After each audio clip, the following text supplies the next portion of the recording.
Hello everyone, welcome back to Take It Simple. In today's tutorial episode we are learning how to log into Honey Game. Simply tap open the application from your app list. If you have not downloaded the app, then make sure you have to go to your Play Store and search for Honey Game. Once you find the app, tap on the install button and download it on your device. After it is done, tap open the app, agree to the terms of use by tapping on it, and choose whether you would like to use mobile data or Wi-Fi. If you want to use Fi, then tap on No and select Done.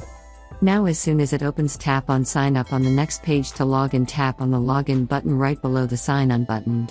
Enter your email and password to log in. Make sure to enter your password correct well. If you want to reveal the password and double check it, then simply tap on the eye icon located at the right side of the box. In case you forgot the password, you can reset your password by tapping on Forgot Password and follow the instructions.